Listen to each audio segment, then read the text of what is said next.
আমরা রক্ত দিছি, আমার ভাইরা জীবন দিছে, আর আপনারা এই দিক দিয়ে দল করেন। হাসনাত সাদিক ওপরে সদর এনে সাইজ করব বাধা চুদেরা। সেনা প্রধানের স্টেটমেন্ট আমরা শুনেছি, তিনি এবং এটাও বলছেন আই হ্যাড এনাফ, মানে উনি অনেকটা সহ্য করেছেন, এরপর তিনি আর সহ্য করতে পারবেন না। এদিকে শিক্ষার্থীদের দল আত্মপ্রকাশ হওয়ার পর ভয়াবহ অবস্থা চলছে, সাধারণ জনগণ আবারও রাজপথে নেমে তাণ্ডব করছে। অন্যদিকে সেনাপ্রধানও ভয়ঙ্কর একটি পদক্ষেপ নেন, সমন্বয়কদের উপর কঠিন প্রভাব পড়ে। ডক্টর ইউনূস এখন কি করবেন? এই দেশের ভয়াবহ পরিস্থিতি কিভাবে তিনি স্বাভাবিক করবেন? ছাত্রদের পার্টিকে বিপদ থেকে বাঁচালেন ডক্টর মোহাম্মদ ইউনূস। জাতীয় নাগরিক পার্টি এনসিপির অভিষেক ঘিরে রাজধানীর মানিক মিয়া এভিনিউ যেন রূপ নেয় জনসমুদ্রে। দলীয় নেতাকর্মী ছাড়াও সেখানে ঢল নামে সাধারণ মানুষের। সংহতি জানাতে আসেন বিএনপি, জামায়াত সহ অন্যান্য দলের নেতাকর্মীরা। নির্বাচনে দাঁড়ানোর জন্য কি তাহলে আমাদের ব্যবহার করলো, আমাদেরকে যে আন্দোলন করালো, কেন করালো? এখানে শুধু এতগুলো মানুষ মারা দরকার ছিল না। এই যে রাস্তায় এতগুলা লাশ পড়লো, শুধু হুদাই পড়লো। তো আপনারা নির্বাচন করবেন, আপনারা স্টুডেন্ট, আপনাদের এখনো আমরা স্টেট ডেভেলপ করতে পারি নাই, আমরা নেশন ডেভেলপ করতে পারি নাই, আমাদের প্রতিষ্ঠানগুলো ভেঙে গিয়েছে। তো আমি তোদেরকে টোকাই মনে করি। এই দলের নাম তারা আবার দিয়েছে জাতীয় নাগরিক পার্টি। আমি এদেরকে কিন্তু বাড্ডা জাগরণী বলি। বাড্ডা জাগরণী হচ্ছে বা এই টোকাইরা যেখানে খেলছে সেটা দেখার জন্য বাংলাদেশের মানুষ আসবে। এদের কোনো জনভিত্তি আছে? ডক্টর ইউনূসের কিন্তু দল করা অনেক দিনের খায়েশ। উনি আগেও একবার ট্রাই করেছিলেন, হয় নাই। এবার একটা সুযোগ পাইছে। কেন তো অন্যভাবে বলি, এটা ডক্টর ইউনূসের দল। ডক্টর ইউনূস নিজেই বলেছেন একটা ইন্টারভিউয়ে, উনি স্টুডেন্টদেরকে দল করতে বলেছেন। টিকবে না, ছাত্রদের এই দলটা আসলে টিকবে না। যেভাবে পদত্যাগের হিড়িক করেছে, ইভেন যারা পদত্যাগ করছেন তারা দিচ্ছেন চাঞ্চল্যকর তথ্য। সো তারা যেহেতু সবাই সমন্বয়ক এবং কি বৈষম্য বিরোধী নেতা, আমরা তাদেরকে অবশ্যই বিশ্বাস করি ক্ষমতাকে কুক্ষিগত করার জন্য একটা ফ্যাসিবাদী মনোভাব তৈরি হয়েছে। এই আন্দোলনকে নেতৃত্ব দেওয়া গুটি কয়েকজন। আসসালামু আলাইকুম ওয়া রাহমাতুল্লাহ। সবাই কেমন আছেন? আশা করি সবাই অনেক অনেক ভালো এবং সুস্থ আছেন। সবাইকে স্বাগতম জানাচ্ছি আমাদের আরেকটি নতুন ভিডিওতে। প্রতিদিনের মতো আমি আপনাদের সিরিয়াত ফারুকী আবারও চলে আসলাম নতুন একটা ভিডিও নিয়ে। দর্শক, ইতিমধ্যে আপনারা সবাই দেখেছেন ভিডিওর শুরুতে বেশ কিছু অংশবিশেষ দেখেছেন, যে অংশবিশেষগুলো দেখে বুঝতে পেরেছেন আজকের ভিডিওটা কতটা গুরুত্বপূর্ণ হতে চলেছে। তাই আমি আর বিষয়টা নিয়ে বেশি বিস্তারিত বলবো না, কারণ বিস্তারিত বলতে গেলে ভিডিওটা অনেক লম্বা হয়ে যাবে। তাই আমি আর বেশি কথা না বলে আমরা ধারাবাহিকভাবে একটু বাকি অংশগুলো একটু দেখে আসবো। তার আগে আপনার কাছে ছোট্ট একটি অনুরোধ জানিয়ে রাখতে চাই, যারা আমাদের ফারুকী অনলাইন ইউটিউব চ্যানেলটিতে এখন নতুন আছেন, প্লিজ দয়া করে আমাদের চ্যানেল সাবস্ক্রাইব করুন। কিংস পার্টি নিয়ে একটা নেগেটিভ বিষয় রয়েছে, যে যেমন 111 হয়েছিল, সেনাবাহিনী সমর্থিত 111 সেই সরকার অনেক রাজনৈতিক দল তৈরি করে রাজনীতিকে প্রভাবিত করার একটা চেষ্টা করেছিল, কিন্তু আদতে সেটা সফল হয়নি। মানে রাজনৈতিক পৃষ্ঠপোষকতায় রাজনৈতিক প্রভাব বিস্তার করে ক্ষমতায় যাওয়ার পন্থা হিসেবে একটা রাজনৈতিক প্ল্যাটফর্ম তৈরি করা। এখন দেখুন, এই গণ অভ্যুত্থানকে যারা সংগঠিত করেছে তাদের মধ্যে উল্লেখযোগ্য সংখ্যক সংগঠকই এই রাজনৈতিক দলের সঙ্গে যুক্ত রয়েছে। নাহিদ ইসলাম যদি অন্তর্বর্তী সরকারের থেকেই এই রাজনৈতিক দলের সঙ্গে যুক্ত হতেন, তাহলে বড় ধরনের বিতর্ক এবং সমালোচনা হতো, অবশ্যই সেটা ইতিবাচক হতো না। কিন্তু আমরা দেখেছি যে নাহিদ ইসলামকে এই রাজনৈতিক দলের প্রধান করা হবে বলেই তিনি তথ্য মন্ত্রণালয় সহ আরেকটি মন্ত্রণালয়ের পদ ছেড়ে একদম রাজপথে চলে এসেছেন। এখানে একটা ইতিবাচক দিক হচ্ছে যে কেউ কেউ বলতে পারেন যে তিনি তো আরেকটা লাভের উদ্দেশ্যে এসেছেন, কিন্তু রাজনৈতিক দল গঠন করে সেই দলকে ক্ষমতায় নিয়ে যাওয়া, সেই দল পরিপুষ্ট হওয়া, সারা বাংলাদেশে কমিটি গঠন করা, বিস্তৃতি লাভ করা এত সহজ নয়। এটা একটা চ্যালেঞ্জিং কাজ। ক্ষমতায় থাকা যতটা আরাম, ক্ষমতার চেয়ার যতটা প্রশান্তি দেয় বা অনেক লাভ এবং অনেক সুবিধার হাতছানি দেয়, রাজনৈতিক দলের প্রধান হয়ে সেই দলকে গড়ে তোলা ঠিক ততটাই ঝুঁকিপূর্ণ এবং অবশ্যই একটা বিপদসংকুল।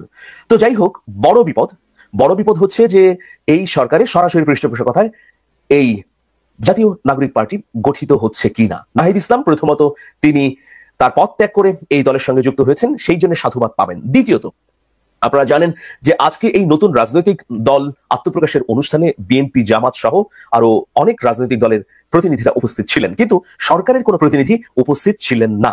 এটাই হচ্ছে একটা বড় বিষয়। গতকালই হান্নান মাসুদ সহ জাতীয় নাগরিক কমিটির 3 জন প্রতিনিধি ডক্টর মোহাম্মদ ইউনূসের সঙ্গে সাক্ষাৎ করে এই অনুষ্ঠানের আমন্ত্রণ জানিয়েছিলেন, কিন্তু দেখুন ডক্টর মোহাম্মদ ইউনূস উপস্থিত হননি। তিনি শুভকামনা জানিয়েছেন ঠিকই, কিন্তু এই অনুষ্ঠানে উপস্থিত হননি। এখন ধরুন, এই অনুষ্ঠানে যদি তিনি উপস্থিত হতেন বা তার মন্ত্রী পরিষদের কিছু সংখ্যক সদস্য উপস্থিত হতেন, তাহলে আবার নতুন বিতর্ক সামনে আসতো, উস্কে দেওয়া হতো। সেটা তিনি করেননি।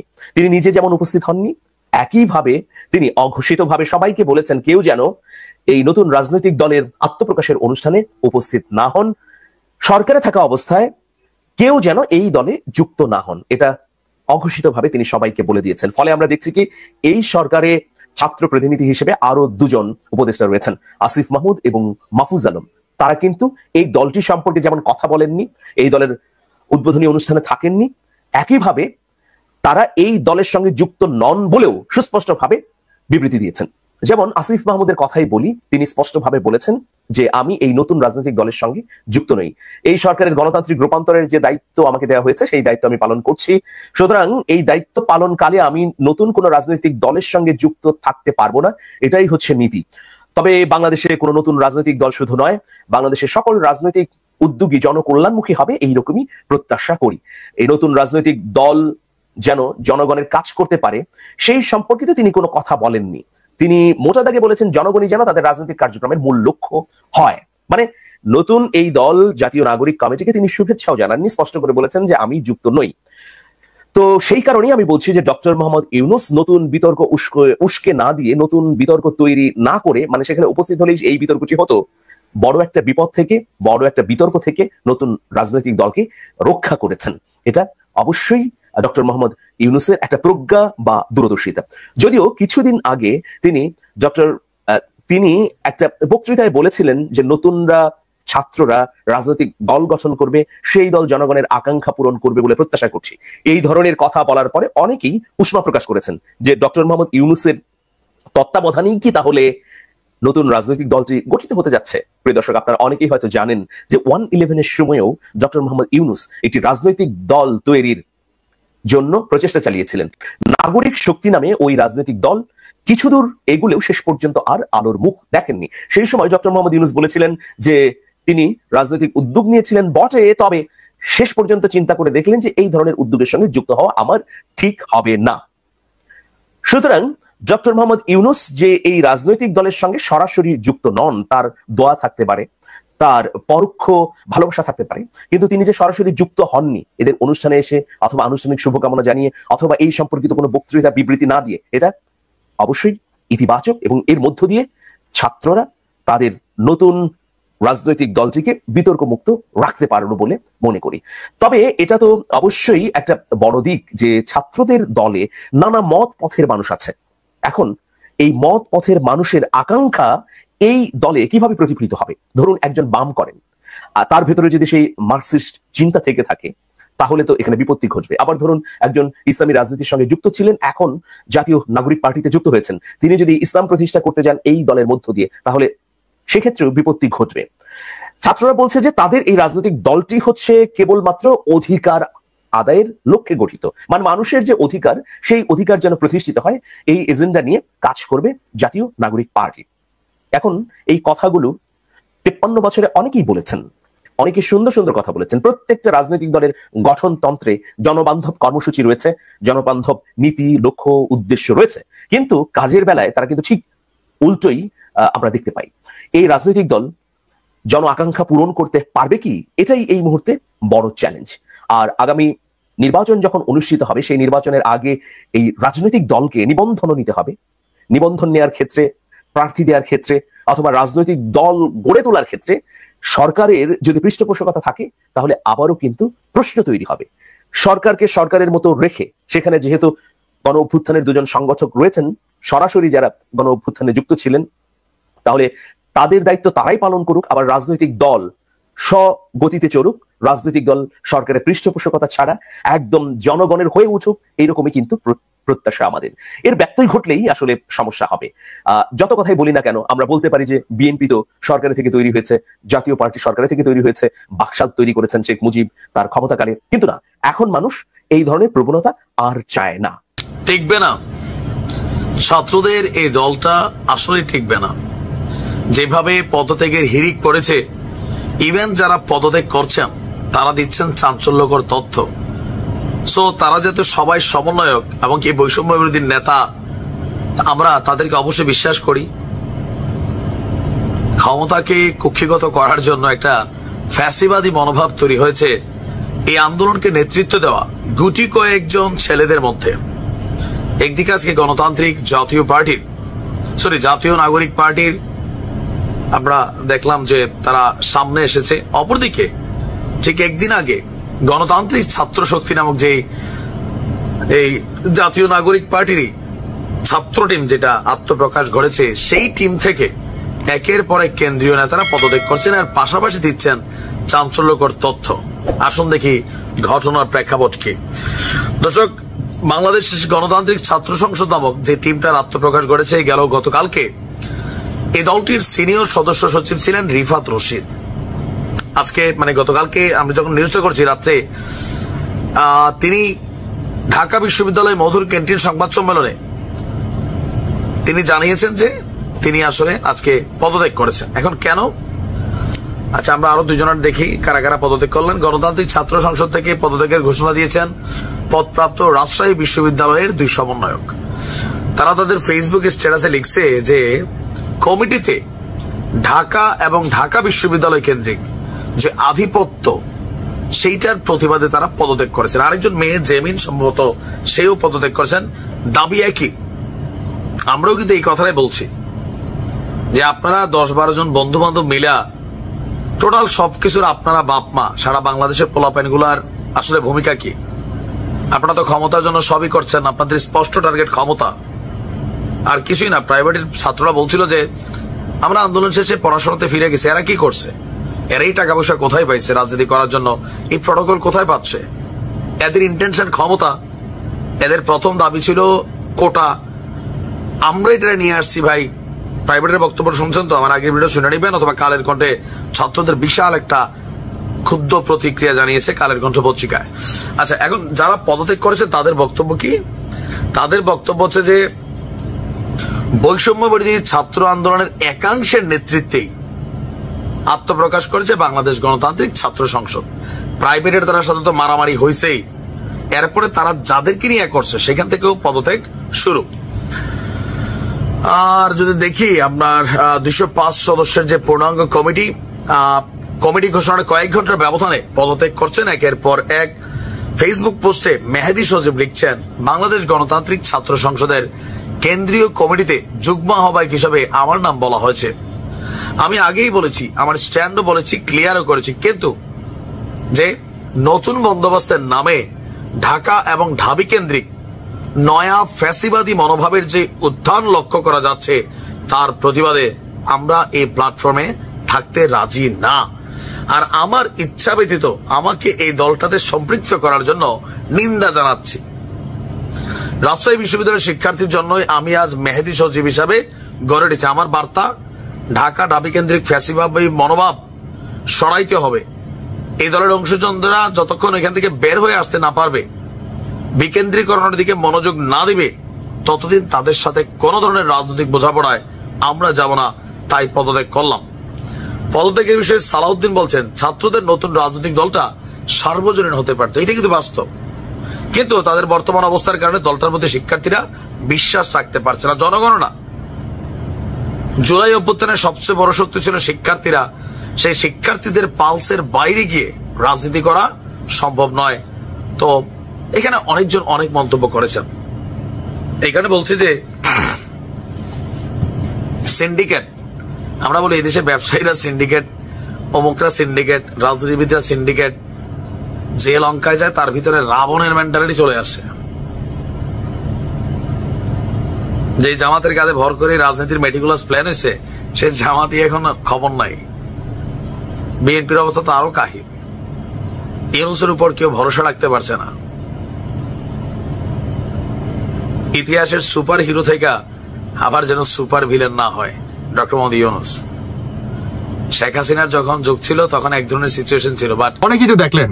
এবার কিছু কথা বলি। সবার আগে আসলে ধন্যবাদ দিতে হয়। ধন্যবাদ দিচ্ছি সেই সমস্ত মিডিয়ার ভাইদেরকে যারা নাকি সত্য নিউজগুলো আপনারা বর্তমান প্রকাশ করতেছেন। কি সত্য নিউজ? এই যে আপনার উপদেষ্টা কিংবা সমন্বয়কদের এগেনস্টে আপনার বৈষম্য বিরোধী যারা নাকি জীবন দিছে এবং যাদের নাকি জীবন কেড়ে নিছে প্ল্যান করে, কে কেড়ে নিছে? এই সমন্বয়ক, এই উপদেষ্টারা। তো এই বিষয়গুলোকে আপনারা বর্তমান পাবলিকের সামনে কিংবা দেশবাসীর সামনে আপনারা তুলে ধরতেছেন। বর্তমান আমাদের বাংলাদেশের অনেক মিডিয়া বর্তমান এই উপদেষ্টাদের কিংবা সমন্বয়কদের কাছে বিকৃত হয়ে গেছে। তাই তারা সব সময় আপনার এই সমন্বয়টাকে পাত দিল, কে মনে করেন এখন মনে করেন এক গ্লাস পানি খাইলো, কে আরেকজনকে এক গ্লাস পানি খাওয়াইলো, তারা মনে করেন এই ধরনের মনে করেন নিউজ করে থাকে। বেশিরভাগ আওয়ামী লীগ কি করলো না করলো বুঝতে পারতেছেন? মানে এই তো কিছুর ভিতরে বর্তমান যে বৈষম্য বিরোধীরা যারা নাকি জীবন দিচ্ছে কিংবা এই আন্দোলনের পিছনে অন্যতম আপনার মাস্টারমাইন্ড ছিল, তাদের জীবনের উপর দিয়ে তো এই সরকার গঠিত করছে, তাই না? তো এদেরকে বর্তমান আপনারা সামনের দিকে যে এগিয়ে নিয়ে আসতেছেন কিংবা এই কি বলে জাতির সামনে যে তুলে ধরতেছেন, আপনাদেরকে মনের অন্তঃস্থল থেকে আবারও ভালোবাসা এবং অভিনন্দন। যাই হোক দর্শক বন্ধুরা, বর্তমান এই হাসনাত আব্দুল্লাহ আর হচ্ছে সমন্বয়কদের প্রতিটি বৈষম্য বিরোধী ছাত্র আন্দোলনকারীদের হংকার আপনারা নিজের মুখে শুনলেন। এখন আসুন, আমাদের বাংলাদেশের সেনাবাহিনীর প্রধান ওয়ার্কার, তার জীবনটাও বর্তমান আপনার হুমকির মুখে আছে, কিন্তু তারপরেও কিন্তু প্রতিনিয়ত তিনি আমাদের এই বাংলাদেশটাকে রক্ষা করার জন্য একের পর এক কিন্তু ভাষণ কিন্তু দিয়ে যাচ্ছে। আপনার এই হাসনাতের উদ্দেশ্যে সেনাবাহিনীর প্রধান ওয়ার্কার তিনি একটা বক্তব্য রাখেন যে বাংলাদেশটাকে প্রতিনিয়ত সমন্বয়কদের ভিতরে মেন কিছু গুড়াগর বলতে কাদের বুঝাইছে সেটা আপনিও ভালো জানেন, আমরাও ভালো জানি। অতএব এই মেন কিছু গুড়াগর কারা, বর্তমান এদের এগেনস্টে বা এদের মাধ্যমে বাংলাদেশটা যে কি পরিমাণ ধ্বংসের দিকে যাচ্ছে কিংবা সত্যটা তারা কি সত্যটা লুকাইতেছে। তো বাংলার মানুষ না বুকা চৌধুরী না, কেমন বাংলার মানুষ বুকা চৌধুরী না, আর সেনাবাহিনীর প্রধানও না আপনাদেরকে হুঁশিয়ারি করে দিছে। তবে দেখার বিষয় যে সেনাবাহিনীর প্রধান ওয়ার্কারের কথা আপনারা কতটুকু শোনেন, কেননা আমরা যদি দেখি যে এই সমন্বয়কারীরা বা আপনার ওই যে পিনাকি কন, ইলিয়াস কন, জঙ্গিবাদী যে বাজার আছে, এরা বর্তমান এই সেনাবাহিনীর প্রধান ওয়ার্কারকে মনে করেন কেমনে ফালাই দেওয়া যায় আপনার সেই পরিকল্পনা মনে করেন এরা প্রতিনিয়ত করতেছে। আপনি শুনতে পারবেন যদি সেনাবাহিনীর প্রধান ওয়ার্কার তিনি যদি অতি দ্রুত একটা পদক্ষেপ না নেন, তাহলে তার জীবনটা ভাই দেখবেন যে কোনো সময় আপনার এই প্রেসিডেন্ট শহীদ জিয়ার মতো মনে করেন হয়ে গেছে, যে কোনো সময় দেখতে পাবেন আপনারা। তো যাই হোক, আপনারা কিন্তু শুনলেন যে এই সমন্বয়ক হাসনাত আব্দুল্লাহকে কি পরিমাণ আসলে গণদোলাই দিতে চায়। আমার মনে হয় যে কোনো সময় তিনি গণদোলাই খেয়ে যেতে পারে এই কালাপাটা অতি দ্রুত দেখবেন যে আপনার সামনে আবার ঈদ আসছে, কুরবানি ঈদ, তাই না? এই ঈদের মাঠে দেখবেন পিজাইতে একদম মোটা তাজা একটা গরু বানায় মনে করেন তারে হাটের মধ্যে মনে করেন ঠিকই রশি বাইন্দা মনে রেখা দিব। সবাই বলবো ওই রাখবেন নি, ওই নিবেন নি, কালাপাটা, হ্যাঁ, এইভাবে সবাই স্লোগান দিব যে ভাই আমার কাছে আসেন, বড় একটা কালা পাঠা আছে, যে পাঠা নাকি আপনি যদি বাসায় নিয়ে যান মনে করেন এমন মাস্টার মাইন্ড গেম একটা খেলা দিব, আপনার কারোর সাথে যদি দ্বন্দ্ব থাকে একদম শেষ করে দিব। তো এই ধরনের একটা কালা পাঠা আমরা আশাবাদী বাংলাদেশের আগামী ঈদে মানে কুরবানি ঈদে এরকম একটা কালাপাঠা জনগণ উঠাবে হাটের মাঝখানে, আমরা আশাবাদী।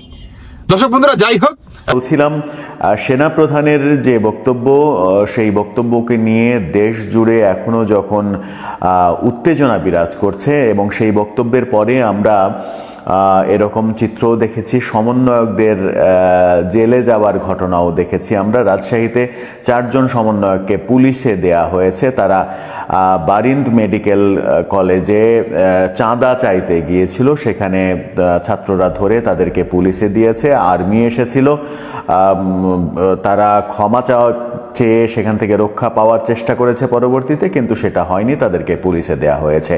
এই প্রথম কোনো সমন্বয়কদের পুলিশে দেওয়ার ঘটনা ঘটলো এবং এটাকে নিয়ে অনেকে বলছেন যে সেনা প্রধানের সেই ঝাঁঝালো বক্তব্যের প্রতিক্রিয়া শুরু হয়েছে, সেনাবাহিনী অ্যাক্ট করা শুরু করেছে ভালোভাবে। এবার এরকম ঘটনা যখন ঘটছে তখন সমন্বয়কদের যে নতুন রাজনৈতিক দল, সেই রাজনৈতিক দল আগামীকাল ঘোষণা করা হবে মানিক মিয়া এভিনিউতে। শুক্রবার যদিও, তারপরেও মানিক মিয়া এভিনিউয়ের মতো একটা ব্যস্ত জায়গা, ব্যস্ত রাস্তা বন্ধ করে কেন এই আয়োজন করা হবে সেটা নিয়েও যথেষ্ট সমালোচনা রয়েছে। কেন সেটা সোহরাওয়ার্দী উদ্যানের মতো বদ্ধ মাঠে হবে না, কেন ফাঁকা রাস্তায় করতে হবে, কেন সংসদের সামনের জায়গাটা বেছে নেওয়া হবে, এরকম আলোচনা তো রয়েছে। এর ফাঁকেই সেখানেই আয়োজন করা হচ্ছে এবং তাদের নতুন যে রাজনৈতিক দল তৈরি হতে যাচ্ছে সেই রাজনৈতিক দলের নাম চূড়ান্ত হয়েছে জাতীয় নাগরিক পার্টি, এনসিপি। জাতীয় নাগরিক পার্টি তাদের দল, এই তথ্যটা নিশ্চিত করছে বাংলাদেশের অন্যতম প্রধান দৈনিক প্রথম আলো তাদের বরাত দিয়ে, বৈষম্য বিরোধী আন্দোলনের নেতৃবৃন্দের বরাত দিয়ে এই তথ্যটা নিশ্চিত করেছে কিছুক্ষণ আগে। তারা বলছে জাতীয় নাগরিক পার্টি হচ্ছে তাদের নাম। তরুণদের এই রাজনৈতিক দলে আহ্বায়ক পদ সহ 5টি পদ চূড়ান্ত হয়েছে এবং বেশ হাস্যকর হলেও বাংলাদেশকে 2 ভাগে বিভক্ত করে 2 অঞ্চলের দায়িত্ব দুজনকে দেওয়া হয়েছে, যেহেতু দুজনকেই নেতৃত্বে আনতে হবে। তারা হচ্ছেন সার্জিস আলম এবং হাসনাত আবদুল্লাহ। বাংলাদেশকে উত্তর এবং দক্ষিণ 2 ভাগে বিভক্ত করা হয়েছে। সেখানে দক্ষিণের মুখ্য সংগঠক করা হয়েছে হাসনাত আবদুল্লাহকে এবং সার্জিস আলমকে উত্তরাঞ্চলের মুখ্য সংগঠক পদে নিয়োগ দেওয়া হয়েছে। মুখ্য সংগঠক 2টি পদ তৈরি করা হয়েছে এবং নেতৃত্বে জায়গা দেওয়ার জন্য নাসিরউদ্দিন পাটোয়ারিকে প্রধান সমন্বয়কারীর দায়িত্ব দেওয়া হয়েছে। তিনি সমন্বয় করবেন, প্রধান সমন্বয় করা, মুখ্য সংগঠক, এগুলোর কাজ কি সেটা গবেষণার ব্যাপার। আসলে একই ব্যাপারে বিভিন্ন শব্দ ব্যবহার করে পদ বন্টন করা এবং প্রধান 2টি পদ, আহ্বায়ক নাহিদ ইসলাম সদ্য সরকার থেকে পদত্যাগ করেছেন। তিনি এতদিন সরকারের ভেতরে থেকে দল গঠনের কলকাঠি নাড়িয়েছেন, এবার সরকারের বাইরে এসে দলের দায়িত্ব নিচ্ছেন। সদস্য সচিব করা হচ্ছে আক্তার হোসেনকেই, বহু বিতর্কের পরে আক্তার হোসেনকেই তারা সদস্য সচিব হিসেবে বেছে নিয়েছে। মজার ব্যাপার হচ্ছে 5টি যে মুখ্য পদ, 5 জনের যে জায়গা হয়েছে, এই 5 জনের মধ্যে 5টি প্রধান পদে একজনও নারী প্রতিনিধি নেই। এটা নিয়ে তাদেরকে প্রশ্ন করা হলে তারা দায়সারা গোছের উত্তর দিয়েছেন। তারা বলেছেন যে কোনো দলের চাইতে তাদের দলে নারী প্রতিনিধি অনেক বেশি থাকবে, নারীদের অনেক বেশি মূল্যায়ন করা হবে। মূল্যায়নের উদাহরণ আমরা দেখতেই পাচ্ছি। 5টা পদ, সেই 5টা পদে, আবারও বলছি 5টা পদ, আহ্বায়ক নাহিদ ইসলাম, সদস্য সচিব আক্তার হোসেন, প্রধান সমন্বয়কারী নাসিরউদ্দিন পাটোয়ারি এবং দক্ষিণাঞ্চলের মুখ্য সংগঠক হাসনাত আবদুল্লাহ, উত্তরাঞ্চলের মুখ্য সংগঠক সার্জিস আলম। এই 5টা পদের একটিতেও নারীদের অংশগ্রহণ নেই। প্রধান উপদেষ্টাকে দাওয়াত দেওয়া হয়েছে, প্রধান উপদেষ্টা নাকি সাদরে গ্রহণ করেছেন তাদের দাওয়াত, এমনটাও জানানো হয়েছে তাদের পক্ষ থেকে। এখন দেখার বিষয় প্রধান উপদেষ্টা এই অনুষ্ঠানে আসেন কিনা। উপদেষ্টা পরিষদকেও দাওয়াত দেওয়া হয়েছে, তারাও আসেন কিনা সেটাও দেখার বিষয়। বিএনপি জামাত সবাইকেই দাওয়াত দিচ্ছেন তারা। বিএনপি জামাতের প্রতিনিধি হয়তো থাকবেন, বিএনপি আসে কিনা এটাও একটা বড় প্রশ্ন। বিএনপির প্রতিনিধি উপস্থিত হলে সেটা একটা নতুন অর্থ মিন করবে, আবার যদি উপস্থিত না হয় সেটাকেও ভিন্নভাবে ব্যাখ্যা করার স্কোপ থাকবে। এখন আমরা কালকে পর্যন্ত ওয়েট করব যে কালকে কারা উপস্থিত হচ্ছেন অতিথি হিসেবে, সেটা খুবই গুরুত্বপূর্ণ একটা বিষয়।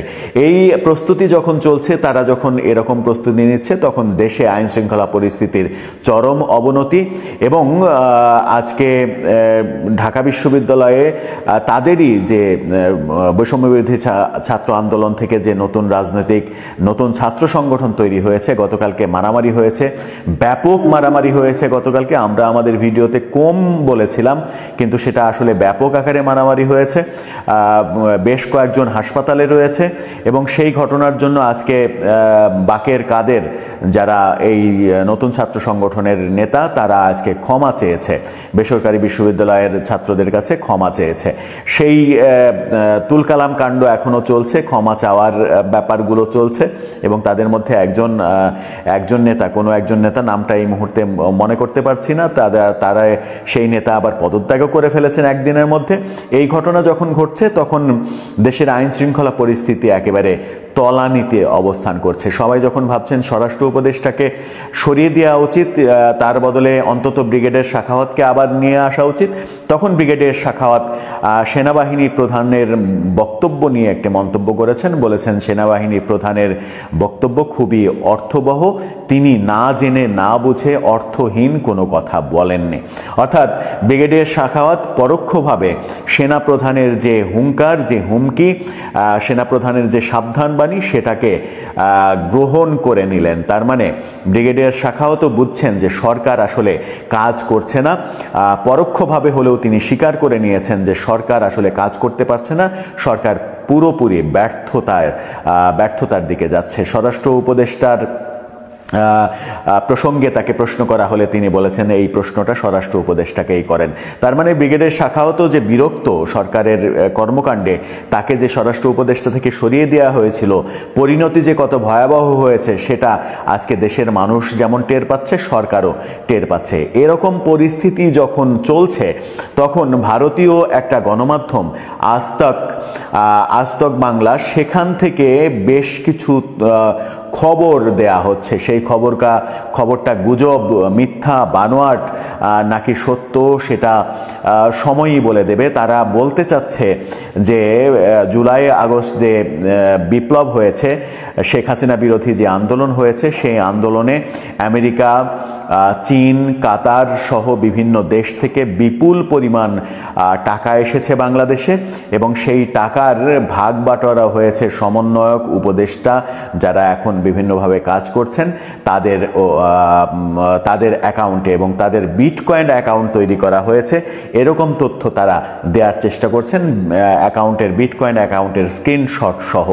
নাহিদ ইসলাম, আসিফ মাহমুদ, সজীব ভুঁইয়া, হাসনাত আবদুল্লাহ, সার্জিস আলম, এদের বিভিন্ন জনের, রাফি, চট্টগ্রামের সমন্বয়ক রাফি, এদের বিটকয়েন অ্যাকাউন্টের কথা বলছে আজতক বাংলা। যদিও ভারতীয় বিভিন্ন গণমাধ্যমের অপপ্রচার, গুজব এটা নিয়ে বহুদিন থেকেই আলোচনা চলছে, কিন্তু আজতক বাংলা যে খবর দিচ্ছে, যে কনফিডেন্সের সুরে তারা কথা বলছে, সেটা যদি সত্য হয়ে যায় তাহলে এই আজকের যে জুলাই আগস্ট বিপ্লব, সেই বিপ্লব বিতর্কিত হবে, এবং বিপ্লব বিতর্কিত হলে বিপ্লব নিয়ে যে স্বপ্ন, সেই স্বপ্ন ভঙ্গ হবে।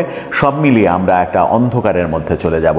আমরা প্রত্যাশা করব যে তাদের দেয়া খবরটা গুজব হোক, গুঞ্জন মানে অপপ্রচার হোক, যেন সত্যের বিন্দুমাত্র ওর মধ্যে না থাকে, যেন বাংলাদেশটা অন্তত দুর্বিষহ একটা পরিস্থিতি থেকে পরিত্রাণ পায়। যেহেতু এই অনুষ্ঠানটাতে বিএনপিকে দাওয়াত দিয়েছিল, তারা সবাই গিয়েছে।